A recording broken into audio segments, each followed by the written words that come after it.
सदन में आप जब भी बोलते हैं आपको रोक दिया जाता है। मैं 3 चीजें बोलना चाहता हूं। पहली चीज बोलने नहीं दे रहे हैं।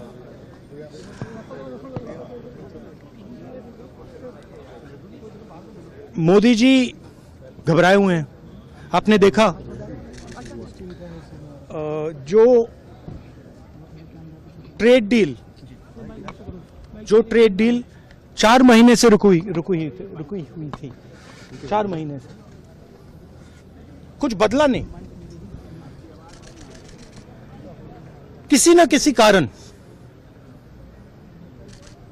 जो मैं जानता हूं नरेंद्र मोदी जानते हैं, नरेंद्र मोदी जी ने कल शाम उस डील को साइन कर दिया। नरेंद्र मोदी जी पर प्रेशर है, भयंकर प्रेशर है। और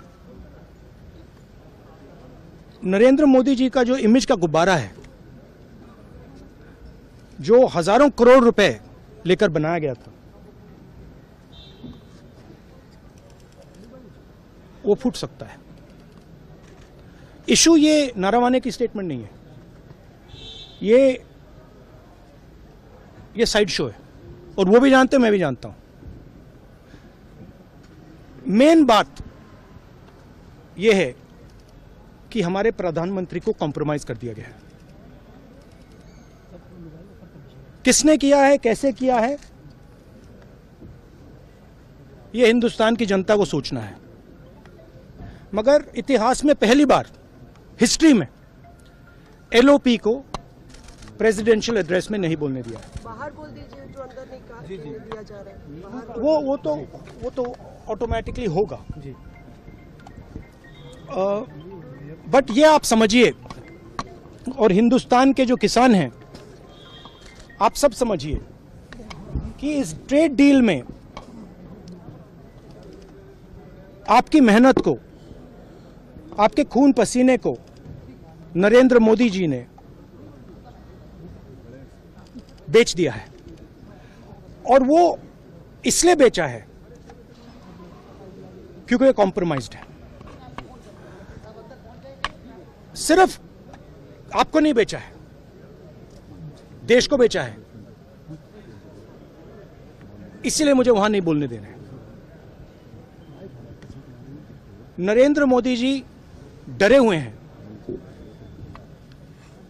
क्योंकि जिन लोगों ने उनकी इमेज बनाई है, वो अब उस इमेज को फोड़ने लगे हैं।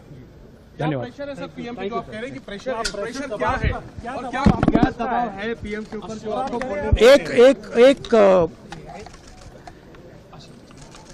एक अदानी जी पर केस है यूनाइटेड स्टेट्स में।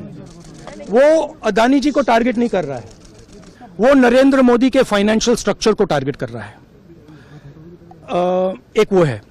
दूसरा है एप्स्टाइन फाइल्स। एप्स्टाइन फाइल्स में अभी और माल है, वो अभी रिलीज नहीं हुआ है। इसीलिए इस दबाव में आकर एप्स्टाइन फाइल्स में जो है, जो पूरा देश जानना चाहता है, मगर अभी अमेरिका ने रिलीज नहीं किया है।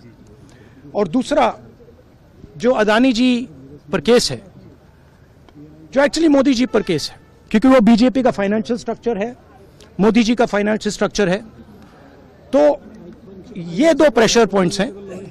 और आप ये बात समझ लो, देश ये समझ ले कि प्रधानमंत्री कॉम्प्रोमाइज्ड है। आप सीधी चुनौती देती है प्रधानमंत्री को बात करने की।